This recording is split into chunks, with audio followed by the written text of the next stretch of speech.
Salutacions cordials, siguin benvingudes i benvinguts a un nou espai de l'entrevista.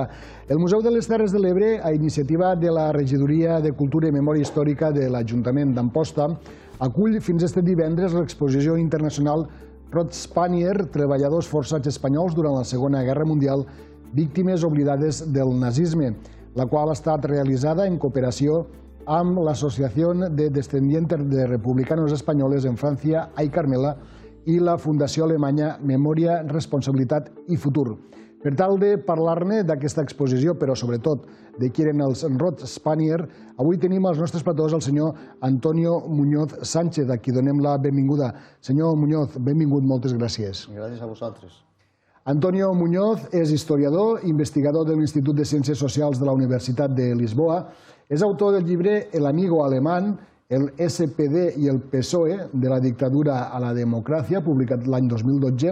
També ha participat i escrit en obres col·lectives, a més d'haver escrit com a bon coneixedor sobre la història dels espanyols que van ser forçats a treballar per al Tercer Reich en la construcció del mur atlàntic. És autor de diversos articles sobre la deportació republicana als camps d'extermini nazis, però també sobre la immigració espanyola a la República Federal Alemanya i un dels comissaris de l'exposició Rot Spanier. Señor Muñoz, antes que nada, usted es especialista en los años 60 y 70. Sí. ¿Y qué le ha aportado en este campo? Sí, bueno, yo he llegado a este campo del exilio español, la deportación y el trabajo forzado de manera casi casual. Yo me dedico efectivamente a las relaciones entre España y Alemania en los años 60 y 70. Me interesa sobre todo la contribución de Alemania al proceso de transición democrática y específicamente el apoyo de los socialistas alemanes al socialismo español. Y en la documentación histórica, en los archivos alemanes, encontré referencias a unos procesos judiciales de los que yo nunca había oído hablar, de españoles que decían haber sido represaliados políticos de los nazis, por los nazis, pero que no habían estado en campos de concentración. Me llamó la atención, profundicé un poco y vi que eran españoles que ni siquiera habían sido llevados nunca a Alemania, no habían sido deportados a Alemania, sino que habían trabajado en la propia Francia ocupada por los alemanes, en la construcción de bases submarinas y de otras infraestructuras que los nazis, que los alemanes construyeron en la Francia ocupada, en el así llamado Muro Atlántico, del que yo tenía vaga referencia, y esos españoles reclamaban a Alemania ser indemnizados como represaliados políticos exactamente igual que los españoles que habían sido enviados a campos de concentración. Se me abrió todo un mundo para mí desconocido.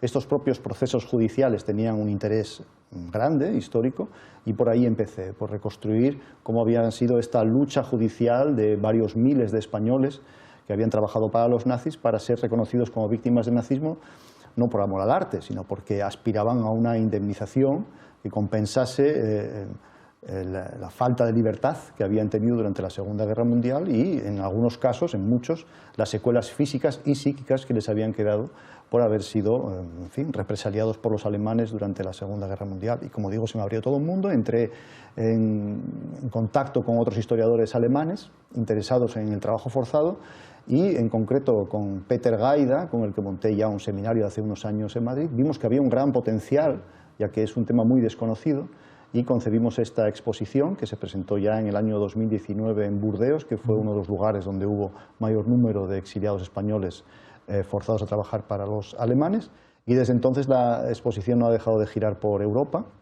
Ya ha estado en Francia, en Alemania, y desde hace un año está aquí en Cataluña, y de Amposta, es decir, acaba de pasar el Ebro, digamos, y esperamos que ja gire por tota la península ibèrica en els siguientes mesos. Una exposició que efectivament podem veure al Museu de les Terres de l'Ebre, a Amposta, fins este divendres.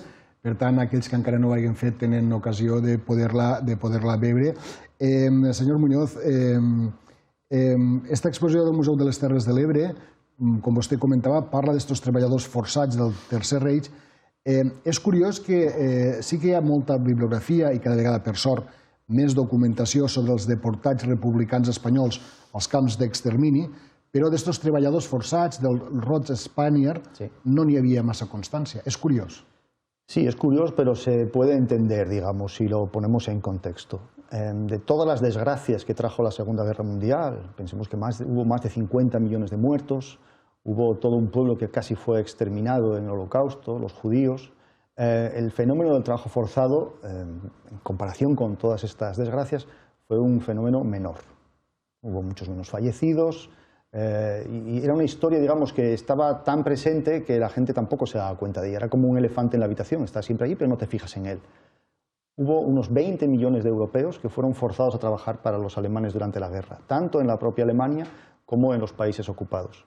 El trato que se les daba era muy diferente, era pésimo en el caso de los soviéticos y de otros eslavos, pero a los europeos occidentales en general, franceses, belgas, holandeses, el trato era más correcto. Y para estos países, después de la Segunda Guerra Mundial, el trabajo no siempre forzado, se asociaba a todo el fenómeno de la colaboración. Ellos habían colaborado con los nazis, entonces fue borrado de la memoria colectiva. Pero en Francia, en Bélgica, en Holanda, en otros países de Europa occidental, no todos los trabajadores de los alemanes, estos extranjeros que trabajaron para los alemanes, lo hicieron de manera voluntaria. También hubo trabajadores forzados. Y de ellos uno de los grupos más numerosos es el de los españoles. No fue hasta muchos años más tarde, hasta los años 90, que en la propia Alemania se comenzó a despertar un interés en la historiografía y en la población en general sobre los trabajadores forzados. Y eso está asociado al fin de la Guerra Fría. Hasta entonces no había habido reclamaciones de otros trabajadores de Europa occidental por haber sido explotados, más allá de los españoles, que ahora podemos concentrarnos en ellos. Pero al caer el muro de Berlín, decenas de miles, centenares de miles de antiguos trabajadores forzados de Europa del Este, polacos y soviéticos, básicamente ucranianos y rusos, reclamaron a Alemania una indemnización, cosa que no habían podido hacer anteriormente porque había una división física del continente. Solamente en los años 90, como digo, entonces, con estas reclamaciones se despierta un interés público en Alemania por esta temática y en este contexto pues, se investiga, se crean museos, se crean también líneas de financiación para indemnizar a los antiguos trabajadores forzados de Europa del Este y en este redescubrimiento de la historia había quedado por el camino el caso de los españoles. Los españoles ya habían sido reconocidos como víctimas del nazismo e indemnizados en los años 60 después de una larguísima lucha judicial. Pero esa lucha judicial ocurrió en una época en la que no existía ningún tipo de debate público, ningún interés sobre los trabajadores forzados. Cuando se redescubre esta historia en los años 90, ya nadie se acordaba de que 20, 30 años antes un pequeño grupo de unos miles de españoles habían conseguido ser reconocidos como víctimas del nazismo. Es decir, los españoles fueron los primeros de los millones de europeos forzados a trabajar para el régimen nazi, los primeros que después de la guerra fueron reconocidos como víctimas del nazismo, no porque hubieran sido más explotados que los soviéticos, sino porque se adaptaban su condición a las condiciones que ponía la estricta ley alemana de indemnizaciones. Centrémonos en estos trabajadores. ¿Cuál era su periplo? Es decir, supongo que todo empezaba después de la huida hacia Francia, en los campos de concentración franceses, y tuvo un papel importante, supongo, el régimen de Vichy. Efectivamente. Es una historia con muchas etapas. Vamos aquí a mostrarlas, digamos, de forma muy apretada. Cuando los alemanes ocupan Francia, en el año 1940, en la primavera de 1940, se encuentran a varias decenas de miles de españoles, de nacionales de un país con el que ellos no están en guerra. Algunos de ellos que los atrapan en la frontera cuando ellos estaban allí trabajando, no eran soldados, eran trabajadores del gobierno francés construyendo, reforzando la línea Maginot, los envían a campos de prisioneros de guerra junto a 1,8 millones de soldados franceses y cuando hacen las listas y los identifican como nacionales de un país que no está en guerra, piden al gobierno español qué hacer con ellos y aunque no está documentado parece que el gobierno español les vino a decir que se desentendía de ellos y por eso acabaron en Mauthausen, en el campo de concentración de Mauthausen. Los alemanes hacían esto con todos los europeos, con todos los alemanes que fueran antifascistas, encerrarlos en campos de concentración. Pero ¿qué ocurrió con el resto? ¿Qué ocurrió con los españoles que no fueron deportados a los campos de concentración? 1 de cada 10 españoles acabó en Mauthausen o en otros campos. Pero ¿qué ocurrió con el resto? Sobre ellos nunca nos hemos ocupado verdaderamente. Ellos fueron forzados por los alemanes a trabajar. En los procesos judiciales de los años 60, en que los jueces tenían que determinar si habían sido perseguidos políticos o no, los jueces encontraron un documento que es fundamental para entender el trato que los alemanes dieron a los españoles y cómo los trataron.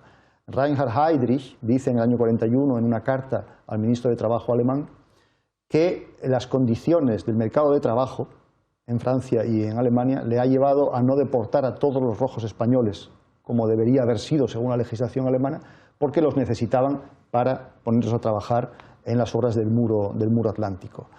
Es decir, lo que le pedía al cuerpo y lo que pedía la legislación alemana era deportar a todos los antifascistas españoles que habían caído en manos de los alemanes a los campos de concentración. Si no lo hicieron era porque los necesitaban para trabajar en el muro atlántico.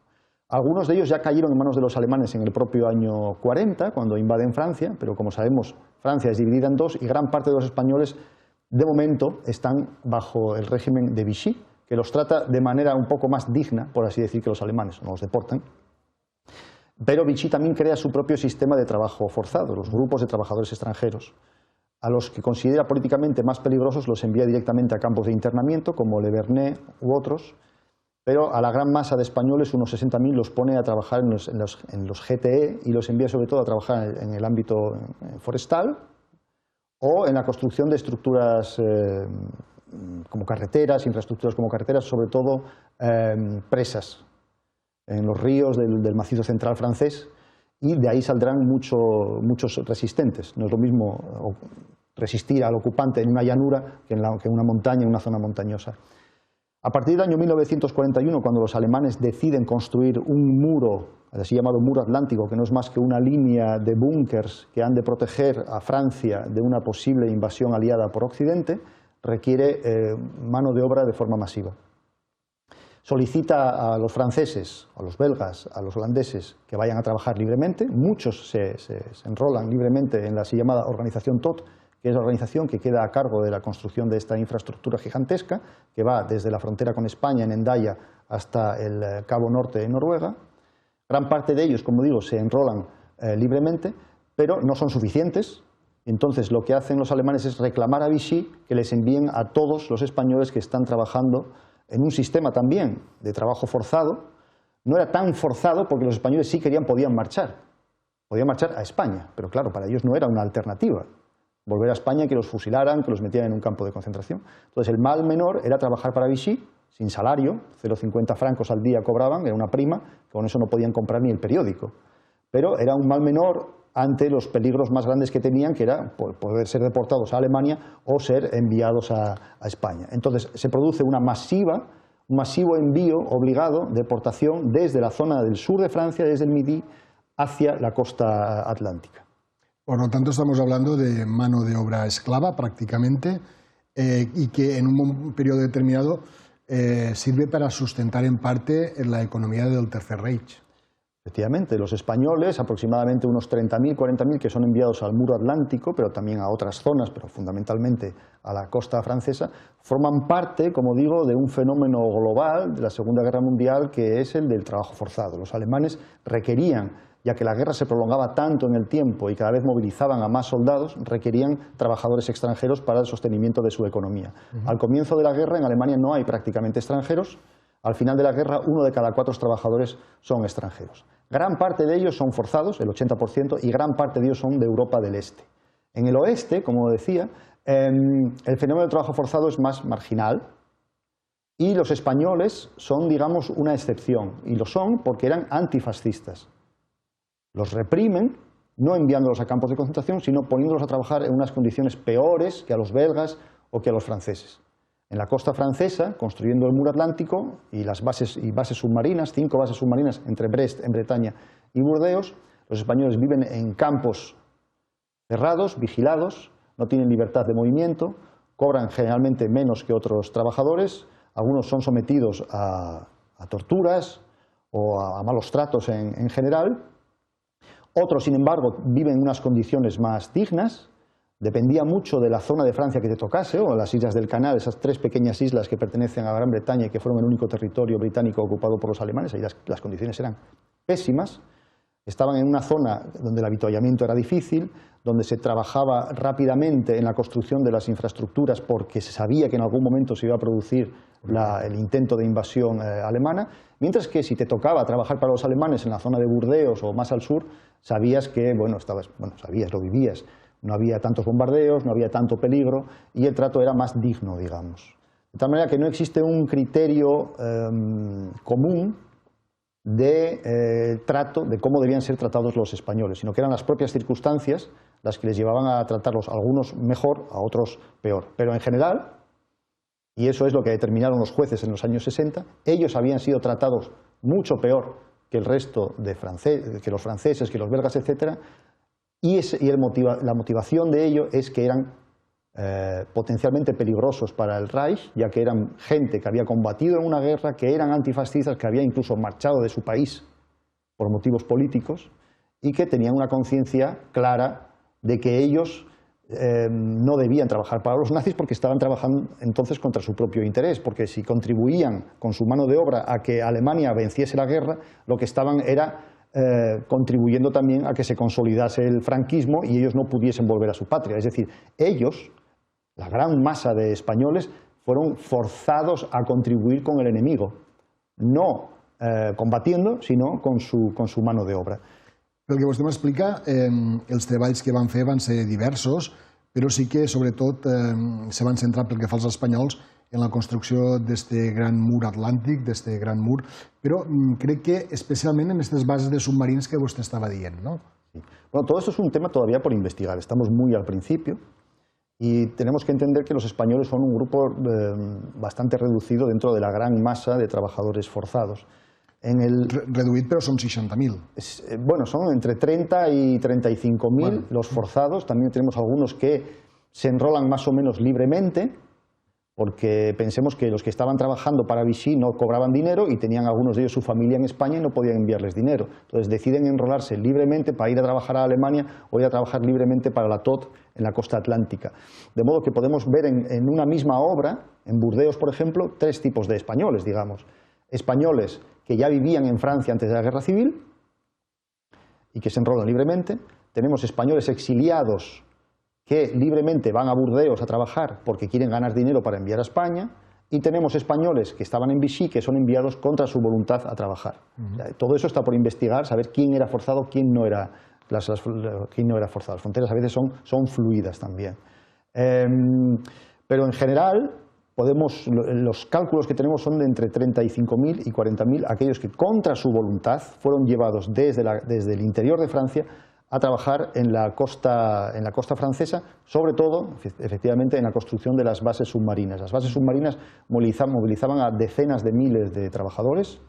Una base submarina que no es otra cosa que hay que imaginárselo como un garaje gigantesco para que pudieran entrar dentro los submarinos, los U-boats alemanes, y protegerlos de los bombardeos. Los techos de estas infraestructuras, estos garajes de los U-boats, tenían un espesor de 7 o 8 metros, es decir, que resistían cualquier tipo de bomba de aquel entonces. Encara estan en peu. Encara están en peu y son para los franceses un recordatorio permanente, y así lo será para el resto de la historia, porque es indestructible este tipo de bases, el recordatorio permanente de la ocupación y de la colaboración, porque ellos colaboraron en la construcción de estas bases. En estas bases, en algunas de ellas, fueron construidas exclusivamente por españoles. Por ejemplo, la base submarina de Burdeos fue construida solo por españoles, 3.000. En otras bases, los españoles, como la de Brest, Lorient o La Palisse, eran parte de un equipo, digamos, multinacional, en la que ellos, junto a indochinos, es decir, personas del actual Vietnam o Laos que eran en aquel entonces colonias francesas, estaban en la metrópolis durante comienzos de la Guerra Mundial, fueron atrapados por los alemanes y también forzados a trabajar por ellos como trabajadores forzados. O también magrebíes, también soviéticos, prisioneros de guerra que también fueron enviados allí. Digamos que era un equipo multinacional y los españoles, los soviéticos y estos otros trabajadores forzados fueron los que peor tratados fueron, y los españoles, como bien dice, fundamentalmente trabajaron en la construcción de las bases submarinas. Estamos en la recta final de la entrevista, però quería preguntarle por dos temas más. La exposició diu, o té el títol de Rot Spanier, les víctimes oblidades del nazisme. Efectivamente, olvidadas porque hasta hace muy pocos años nadie hablaba de ellos, no se interesaba nadie por ellos. Y lo de víctimas no es por victimizarlos y hacerlos más interesantes, sino porque, y ese fue para mí el origen, como ya decía, de mi interés por el tema, ellos ya fueron reconocidos hace 50 años por el Tribunal Superior de Justicia de Alemania, después de un larguísimo proceso judicial en que el Estado alemán no demostró ningún interés por reconocerlos porque significaba perder muchos millones de marcos. Después de este largo proceso, Alemania, según la legislación de aquel entonces, reconoció que aquellos miles de trabajadores españoles habían sido represaliados, habían sido tratados peor que los franceses y que otros europeos occidentales, y que había sido así por una motivación política. Alemania indemnizaba a aquellos que hubiesen sido perseguidos por cuestión de raza, de religión o de ideología. Entonces, lo que los españoles tuvieron que demostrar es que ellos habían sido tratados de forma peor, eso era fácil de demostrar, pero que la persecución había sido de carácter político. Eso costó mucho demostrarlo, se demostró, Alemania les reconoció como, según la legislación de aquel entonces, represaliados políticos y por lo tanto víctimas del nazismo, y a pesar de haber sido reconocidos hace 50 años por la más alta instancia judicial alemana como víctimas del nazismo, aquí no hemos tenido constancia de ello hasta recientemente. Just ahir dimarts al vespre, vostè va pronunciar a la conferència Treballadors forçats espanyols i catalans a l'Europa de Hitler, 1940-1945, Història, justícia i desmemòria. Al Museu de les Terres de l'Ebre, just este dimecres pel matí, vostè ha estat a l'Institut Ramon Berenguer IV d'Amposta per parlar dels treballadors republicans forçats pel règim nazi. Per què és important donar a conèixer aquests fets a la gent jove? Para los que somos ya de una generación algo avanzada, estas historias no nos pillan lejos. Sabemos lo que fue la Segunda Guerra Mundial, en fin, lo sabemos por la escuela o no tanto, pero también por las películas, por lo que nos contaron nuestros abuelos, nuestros padres, nos hablaron de la guerra civil, del exilio, de la Segunda Guerra Mundial. Pero según va pasando los años y según van desapareciendo también los testigos que los vivieron, hay que hacer un trabajo para trasladar esa historia que ya no es vivida a las nuevas generaciones. ¿Y por qué es importante? Pues es evidente.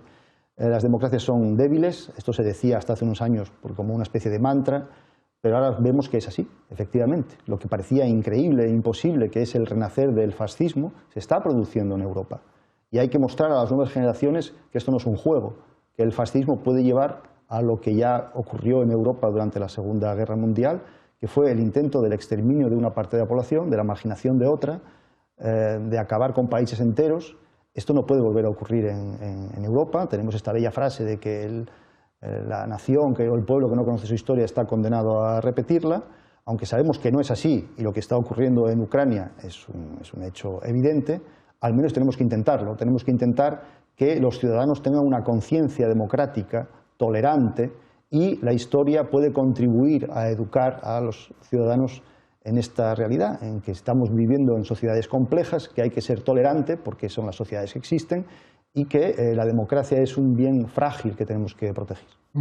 Sens dubte, un bon missatge per a la gent més jove de casa nostra i que poden encara, els repetim, poden veure encara aquesta exposició al Museu de les Terres de l'Ebre fins el proper divendres, i a més també divendres al Museu de les Terres de l'Ebre a partir de les 7 de la tarda hi haurà la conferència Ebrencs, Rojos i Esclaus del Nazisme, una conferència que en aquest cas anirà a càrrec de Paco Itarte y de Montse Ferrando. Señor Antonio Muñoz, muchísimas gracias por visitar los platos de Canal Terres de l'Ebre y hablarnos de esta etapa o de esta época desconocida también de nuestra historia, como son los trabajadores españoles forzados por el régimen nazi. Muchas gracias. Gracias a vosotros, un placer. I a tots vostès, un dia més, només ens resta agrair-los l'atenció que ens han dispensat. Recorden que tornarem demà a la mateixa hora amb una nova entrevista aquí, a Canal T.